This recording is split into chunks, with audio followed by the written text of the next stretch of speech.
और उससे ही सेंस बनेगा। उदाहरण के तौर पर आप हॉस्पिटल जा रहे हैं, आपके किसी रिलेटिव को देखने के लिए, बड़ी दर्द में, बड़ी तकलीफ में है, और आप बहुत ही न्यू कपड़े पहनकर, बहुत ही रॉकिंग स्टाइल में वहां पहुंचते हैं, बड़े हैप्पी मूड में, और सबसे हंस के मुस्कुरा के बात करते हैं। तो क्या ये एक अप्रोप्रिएट प्रेजेंटेशन है? बताइए ना। अप्रोप्रिएट है? वो दुखी हालत में है, दर्द में करा रहा है व्यक्ति, उसके परिजन भी गम में डूबे हुए हैं, व्यक्ति ऊपर जाने वाला है, और आप पूरे सजे धजे स्टाइल में, पार्टी वेयर पहनकर, परफ्यूम शर्फ्यूम लगाकर, बल्ले बल्ले करते हुए हॉस्पिटल में पहुंचे, और आप बड़े हंसकर खिलखिलाकर मजेदार से बातें कर रहे हो। बताइए, क्या ये बिहेवियर ठीक है? सिचुएशन चेंज कर देते हैं। यहां पर सिचुएशन हॉस्पिटल ना होकर किसी रिश्तेदार की मैरिज होती, और आप इतने ही तैयार श्यार होकर, इसी अंदाज में, एनर्जी के अंदाज में आप वहां पहुंच जाते, तो क्या अब ये लुक और बिहेवियर सूटेबल है? लेकिन हम यहां अपोजिट कर दें, यहां व्हाइट कपड़ों में जैसे मातम मनाने पहुंचे ऐसे पहुंच जाते, और रोते ही रहते, बड़े डाउन फील होते, तो क्या यहां पर वो बिहेवियर काम आएगा? आपने देखा होगा कई बार फैमिली में या फ्रेंड्स में, चार लोग मिलके जा रहे हो, तो एक आध हो सकता है जो उदासीन हो। आप हो गया, इसलिए इसको नहीं लाने की कह रहा था मैं। ये ना हम लोगों का पूरा मजा किरकिरा करते। एक कहावत कही जाती है कि do as Romans do in Rome, जैसा देश वैसा भेष। बस यही कह रहा हूं मैं कि जैसा ओकेशन वैसा प्रेजेंटेशन।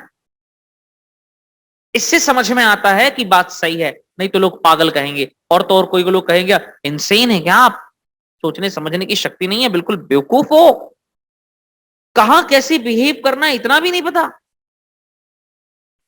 हम अपने घर में चाय पिएंगे, कप लिया, पी रहे हैं, पी रहे हैं, और पी ली और रख दिया। लास्ट एक्शन देखिए, यहीं कहीं किसी के यहां बैठने के लिए गए, वहां चाय सर्व की गई, अब वहां चाय पीने का स्टाइल देखिए। ध्यान चाय पर नहीं होगा, बातों पर रखेंगे, भले ही चाय कितनी टेस्टी लग रही हो। हल्का सा छोटा सा सिप लेंगे, कप रखते जाएंगे, ऐसा नहीं घोट घोट करके पी गए, घर में जैसी चल गई। और कप को झांक कर देखते भी जा रहे हैं, क्योंकि ये डर है पूरी ना पी लें, इसमें थोड़ी सी छोड़नी है।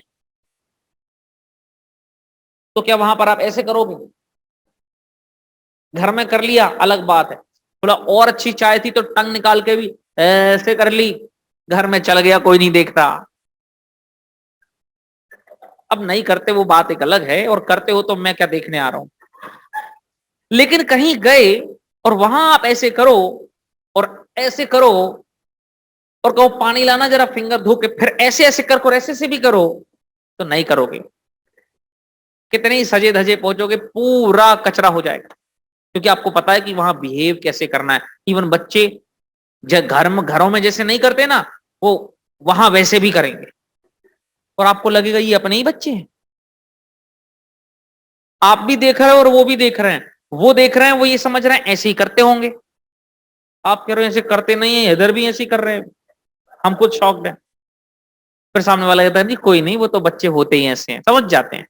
बच्चे कई सरप्राइजेस बाहर ही देते हैं, वो घर में नहीं देते, घर में तो सलीके से रहेंगे।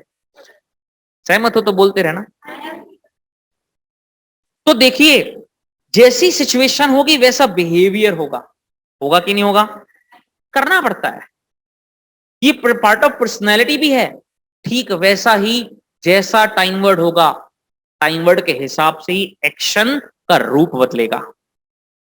यहां पर इस समय का टाइम वर्ड दिखाने के लिए तीन शब्द हमारे पास हैं, जिसे कहते हैं इज एम आर। क्या कहते हैं? आई के साथ लगने वाला शब्द है एम, यू के साथ लगने वाला है आर, और ही के साथ लगने वाला है इज। लेकिन किस समय? Right now. किस समय? और एक्शन में हमने क्या लगाया है? इंग। तो बना आई एम एक्शनिंग। अब ये ग्रामेटिकली सही है। मतलब अगर इस वक्त हमारे साथ सुनने का काम प्रोग्रेस में है तो लिसन में क्या लगाना है? लिसन में क्या लगाना है? इंग। हमारे साथ है इसलिए हमने अपने लिए क्या कहा? आई। और इस समय की बात है इसलिए क्या लगाया? एम। और प्रोग्रेस है इसीलिए क्या लगाया? क्योंकि कई बार इस समय की बात तो होगी लेकिन वर्क प्रोग्रेस नहीं होगा, वर्क होगा ही नहीं, तो भी एम लगाना पड़ेगा। जैसे अपने नाम के आगे आई एम लगा कर देखो जरा। आई एम नाम बताने लायक है ना, तो बता दिया आपने आई एम। और देखो जो वर्ड आपने कहा कैसे में इंग लगा हुआ है? क्यों नहीं लगा हुआ? क्योंकि ये नो एक्शन है। अगर मन करी लगा के देख लो, रूपा में लगा के देख लो रूपाइंग, मुस्कान में लगा के देख लो मुस्कानिंग, मेरा नाम गौरव है इसमें लगा के देखता हूं गौरविंग, भोपाल है ये तो बनेगा भोपालिंग। सुनने में ही अटपटा लग रहा है, नहीं लगेगा। नो एक्शन में इंग नहीं लगेगा। तो इज एम आर इसी समय को दिखा रहे हैं और यही टाइम वर्ड है, इंपॉर्टेंट है।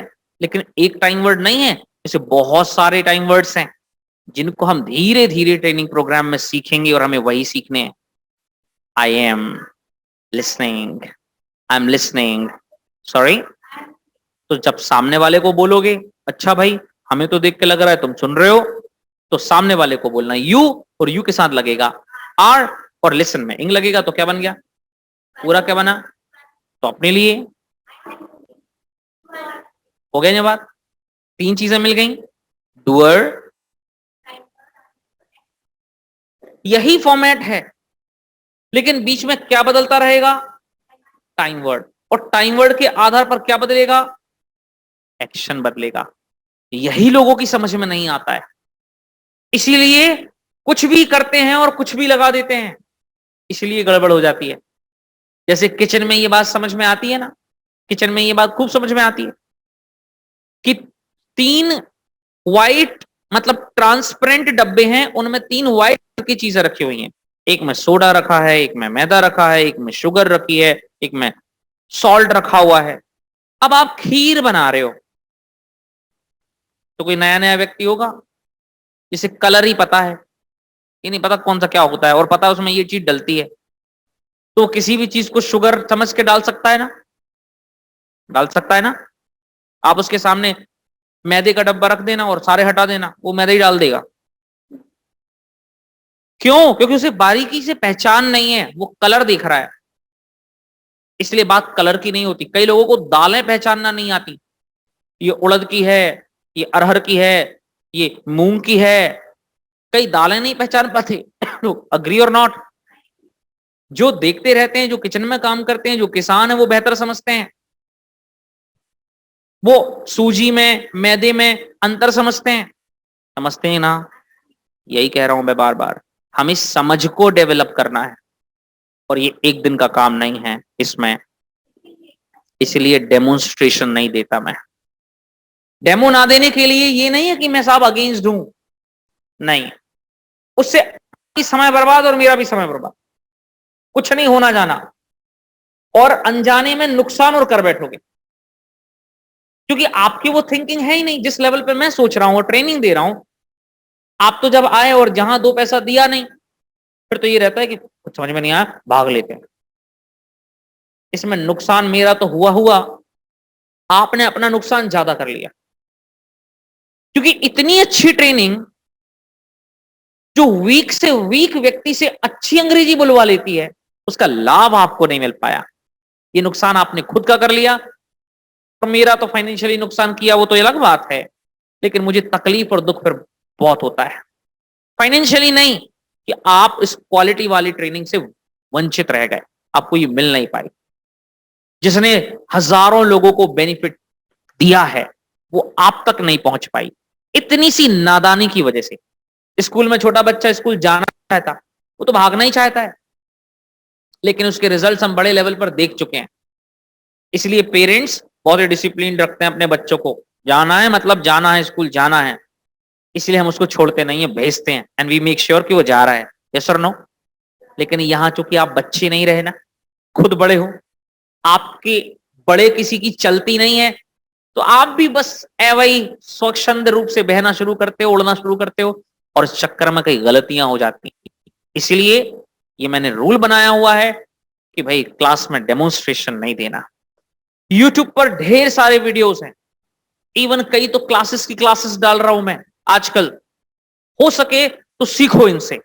बट मुझे पता है हमें जिस माहौल की आवश्यकता है और आपकी जरूरत के हिसाब से जो पर्टिकुलर और ट्रिक की आवश्यकता है, जो इलाज की जरूरत है, वो यूट्यूब पर नहीं मिलेगी। बाकी जितना सीख सकते हैं, मैं तो चाहता हूं कि आप सीखें।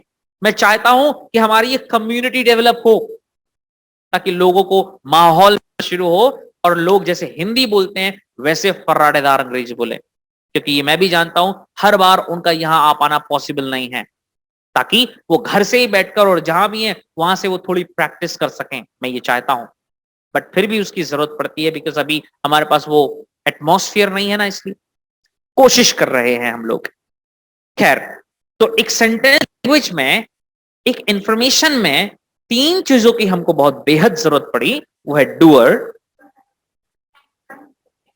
इसमें सबसे ज्यादा इंपॉर्टेंट क्या है, और उसके बाद क्या लगेगा, जिसमें क्या होगा, change according to time word, according to, और टाइम वर्ड कैसे चूज किया जाएगा, अकॉर्डिंग टू इसी समझ को विकसित करना। बिल्कुल पॉइंट बाय पॉइंट बात कर दी, बस इतनी।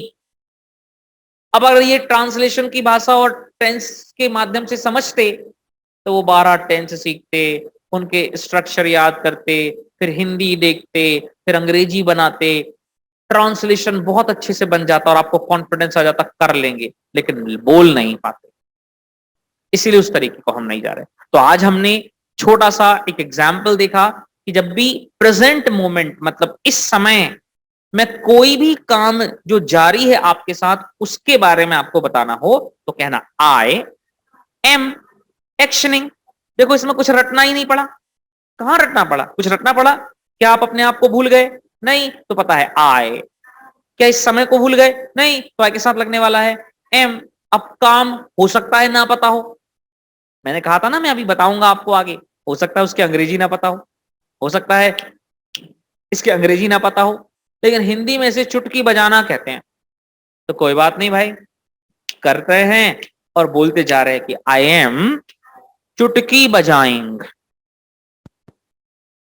और अपनी पीठ को थपथपा रहे हैं, प्रेज कर रहे हैं। क्यों? क्योंकि देखो आई इंग्लिश का बोला, एम भी इंग्लिश का लगाया, इंग भी करेक्ट लगाया, ग्रामेटिकली सेंटेंस करेक्ट है। अब एक शब्द हिंदी का आया, इंग्लिश नहीं आई, कोई बात नहीं, जब आ जाएगी तब इंग्लिश लगा देंगे। वैसे चुटकी बजाने को स्नैप कहते हैं, तो बन जाएगा आई एम स्नैपिंग। क्या बन जाएगा? मतलब अगर पेन हाथ में ले लिया और पेपर पर चलने लगा तो आई एम राइटिंग, ऐसे ही अखबार सामने रखा और पढ़ने लगे तो आई एम, टीवी सामने देखने लगे तो। अब हम खड़े होंगे और उठकर जाने लगेंगे तो बोलेंगे और आज के लिए इतना ही।